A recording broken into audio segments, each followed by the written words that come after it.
రాష్ట్ర వ్యాప్తంగా 10వ తరగతి పరీక్షలకు తెలంగాణ రాష్ట్ర ప్రభుత్వం సన్నద్ధమవుతుంది. జిల్లాల వ్యాప్తంగా కూడా ప్రత్యేక ఏర్పాట్లు చేసింది. తెలంగాణ రాష్ట్రంలో దాదాపు 2026 10వ తరగతి పరీక్షల కోసం 5,28,239 మంది విద్యార్థులు హాజరయ్యేటువంటి అవకాశాలున్నాయి. అందులో దాదాపుగా అంటే 5,17,722 మంది విద్యార్థులు రెగ్యులర్ వాళ్ళు కాగా 10,512 మంది విద్యార్థులు ఒక సబ్జెక్టు ఒకసారి ఫెయిల్ అయినటువంటి వాళ్ళు ఉన్నారు. అదే క్రమం లోపల 1,408 మంది విద్యార్థులు ప్రత్యేక పరిస్థితులలో పరీక్షలు రాస్తున్నారు. ఇప్పటికే తెలంగాణ రాష్ట్ర ప్రభుత్వం ప్రత్యేక ఏర్పాట్లు చేసింది. ఒకవైపు squads, flying squads, sitting squads, అదేవిధంగా భద్రతా ఏర్పాట్లను సమస్యాత్మకంగా ఉన్నటువంటి కేంద్రాలలో ప్రత్యేక దృష్టిలు పెట్టింది. అదేవిధంగా పరీక్షా పత్రాలను నిల్వ చేసేటువంటి ప్రాంతాలలో సీసీ కెమెరాలను కూడా ఏర్పాటు చేసింది. ఇప్పుడు మనం వరంగల్ జిల్లా విద్యా శాఖ అధికారి రంగయ్య గారితో ఉన్నాం. సార్ చెప్పండి. నమస్తే సార్. సార్, వరంగల్ జిల్లాలో మొత్తం ఎంతమంది విద్యార్థులు పరీక్షలకు హాజరవుతున్నారు? అదే క్రమం లోపల ఎన్ని సెంటర్లు ఉన్నాయి? ఈ జిల్లాలో, వరంగల్ జిల్లాలో మొత్తము 4,560 మంది రెగ్యులర్గా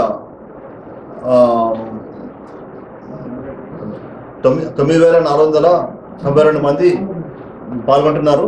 అందులోపల 49,32 మంది అబ్బాయిలు, 45,60 మంది అమ్మాయిలు.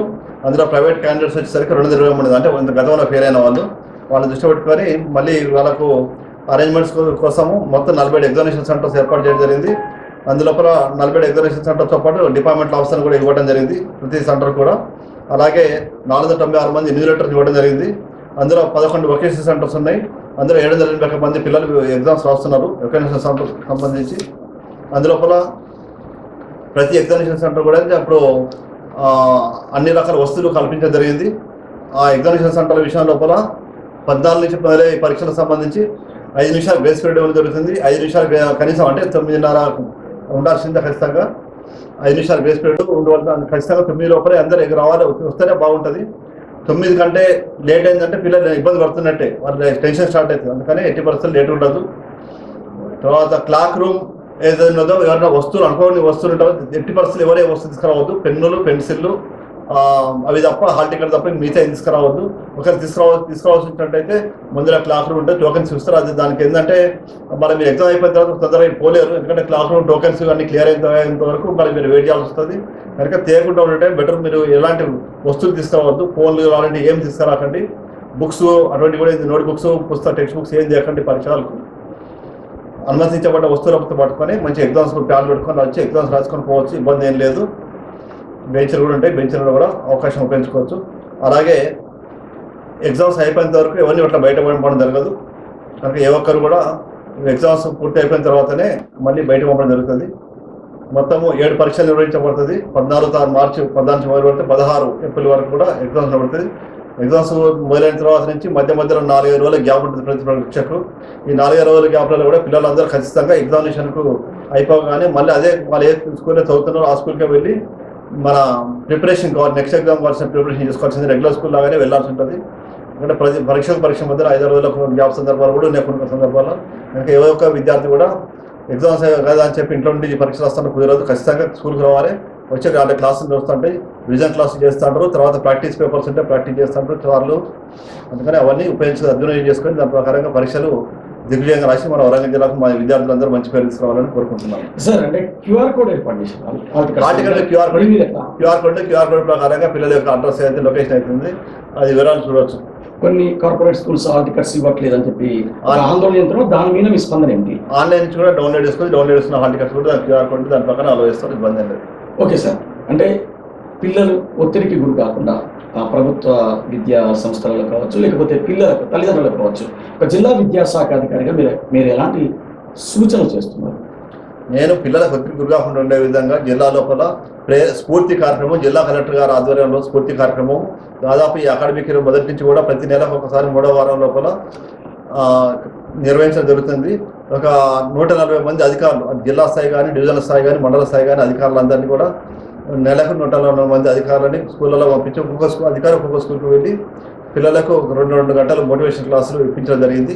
అంటే పిల్లలకు కూడా స్ఫూర్తివంతమైన విధంగా దానికి ఎలాంటి ఇబ్బంది లేకుండా వాళ్ళకు ఫ్రీగా ఎగ్జామ్ రాసే విధంగా వాళ్ళకు కావాల్సినటువంటి ధైర్యాన్ని అందించే విధంగా వాళ్ళకు స్ఫూర్తివంతంగా వాళ్ళకు ఈ నెలకొక రోజు చొప్పున 140 మంది అధికారులని పంపించి వాళ్ళకు పిల్లలకు కావాల్సినవి ఏర్పాటు చేయడం జరిగింది.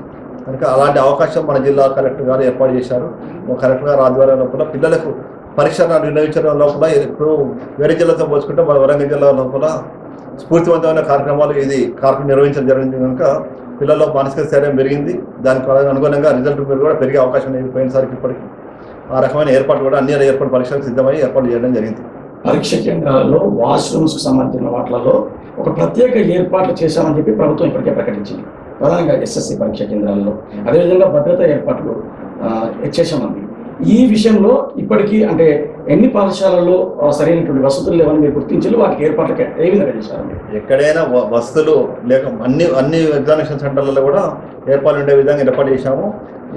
ఎవరు కూడా వాళ్ళకు బుక్కులు కానీ గైడ్లు కానీ అలాంటివి పోకుండా ఖచ్చితంగా మా స్టాఫ్ని ఆఫీసర్స్ పంపించి అలాంటి అవకాశం లేకుండా అలాంటి ఏర్పాటు కూడా చేశాము.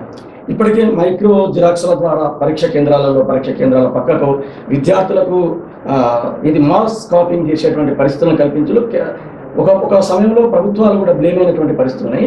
ఇప్పటికీ అంటే ఈరోజు స్పెసిఫిక్గా గవర్నమెంట్ ఏం చెప్పిందంటే జిరాక్స్ సెంటర్స్ కూడా ఆ చుట్టుపక్కల ప్రాంతాలలో నిషేధించడం అని చెప్పింది. ఆ ఏర్పాట్లపైన మీరు ఎలాంటి ఆదేశాలను పాఠశాలకు కానీ అక్కడ ఉన్నటువంటి అధికార యంత్రాంగానికి కానీ ఎలాంటి సూచనలు చేశారు? జిల్లా కలెక్టర్ గారు అన్ని సమన్వయ సమావేశాలు ఏర్పడినప్పుడు పోలీస్ డిపార్ట్మెంట్ వారి ద్వారా తగిన ఉత్తర్వులు కూడా జారీ జరిగింది, ఆదేశాలు ఇవ్వడం జరిగింది. దాని ప్రకారంగా ఎగ్జామినేషన్ సెంటర్ పరిసరాలు ఉన్నటువంటి జిరాక్స్ సెంటర్ ఏదైనా మూసేసే విధంగా ఎగ్జామినేషన్ జరిగినంత టైంలో కూడా ఎలాంటి జిరాక్స్ సెంటర్లు ఉన్నా మూసేయాలని చెప్పి ఆదేశాలు ఇవ్వడం జరిగింది. అది విద్యాశాఖ పోలీస్ శాఖ సంయుక్తంగా అలాంటి కార్యక్రమం జరుగుతుంది. గతంలో కొంటే విద్యార్థుల సంఖ్య పెరిగింది, దానికి సంబంధించిన తగిన ఏర్పాటు చేశారా? అవే సెంటర్లు ఉన్నాయా? సెంటర్లు ఉన్నాయి. దాని సంఖ్య ఏర్పాటు చేసాం. సెంటర్లు గతం విద్యార్థి సంఖ్య అనుగుణంగా సెంటర్లు ఉన్నాయని కొన్ని విద్యార్థి సంఖ్య కొన్ని సెంటర్లలో తక్కువ మంది అంటే అవకాశాలు ఫర్నిచర్ ఉన్న అవకాశం బట్టి పిల్లల సంఖ్య పెరగడం జరిగింది. ప్రధానంగా అంటే గ్రూప్ ఎగ్జామ్స్ లేకపోతే ఇతరత్ర పరీక్షా కేంద్రాలలో ఒక నిమిషం ఆలస్యమైనా కూడా పరీక్షలకు అనుమతించినటువంటి పరిస్థితుల్లో ఇది కూడా మీరు విద్యార్థులకు అంటే 10వ తరగతి విద్యార్థులకు కూడా ఒక ఇంప్లిమెంటేషన్ చేసేటువంటి పరిస్థితి అనమాట. నిజంగా ఇది మానసిక ఒత్తిడికి గురవుతారనేటువంటి పరిస్థితులు అంటే టీనేజ్ పిల్లలలో ఈ ప్రభావం ఎలా పడుతుంది, దానికి ముందస్తుగా తల్లిదండ్రులకు లేదా అధికార యంత్రాంగానికి మీకు సంబంధించిన అధికార యంత్రాంగానికి పాఠశాల ఉపాధ్యాయులకు ముందస్తు శిక్షణ ఏమైనా ఇచ్చారా, సమాచారం అందించారా?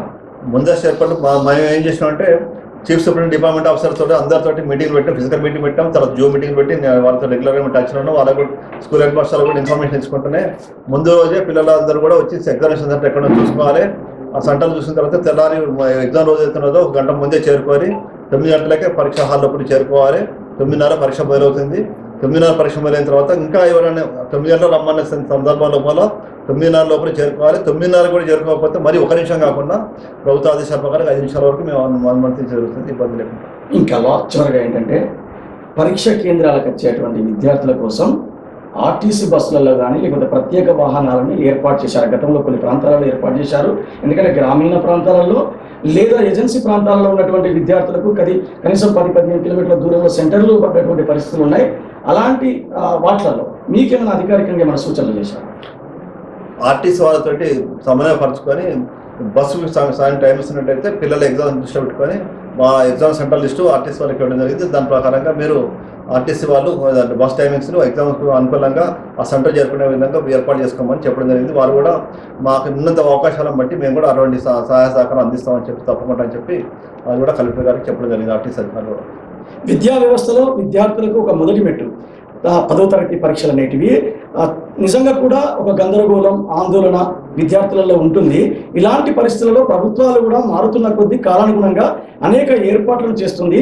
ఇప్పటికే అంటే పరీక్ష కేంద్రాలలో ఎలాంటి అసౌకర్యాలు లేకుండా విద్యార్థులకు చూసుకునేటువంటి పరిస్థితి ఉంది. అదేవిధంగా ఆదేశాలు జారీ చేసింది. సీసీ కెమెరాల పర్యవేక్షణలో ప్రశ్నపత్రాలు లీకేజీ కాకుండా కూడా నిరంతరం పర్యవేక్షణలో ఉండే విధంగా చూసుకున్నారు. అదే క్రమం లోపల సిట్టింగ్ స్క్వాడ్స్, స్పెషల్ స్క్వాడ్స్ ఎక్కడ సమస్యాత్మకమైనటువంటి కేంద్రాలు ఉంటాయో అక్కడ ప్రత్యేక దృష్టిని కూడా పెట్టారు. వరంగల్ జిల్లా డిఓ రంగయ్య నాయుడు గారు పూర్తి స్థాయిలో ఏర్పాట్లు చేసి ఇప్పటికే ఆ ఉపాధ్యాయ యంత్రాంగానికి అదేవిధంగా ఎవరైతే ఇన్విజిలేటర్స్ చేస్తారో ఇన్విజిలేషన్ చేసేటువంటి వాళ్ళకు పై అధికారులకు అందరికీ కూడా ఆదేశాలు జారీ చేసి సమర్థవంతంగా పరీక్షలు నిర్వహించి తెలంగాణ రాష్ట్రంలో జిల్లాను ముందుంచేటువంటి విధంగా ప్రయత్నం చేస్తున్నారు. ఇది 10వ తరగతికి సంబంధించినటువంటి పరీక్షలకు సంబంధించినటువంటి పుడమి టీవీ అందిస్తున్నటువంటి తాజా సమాచారం. కెమెరామెన్ శివతో జితేందర్, పుడమి టీవీ ఎడిటర్.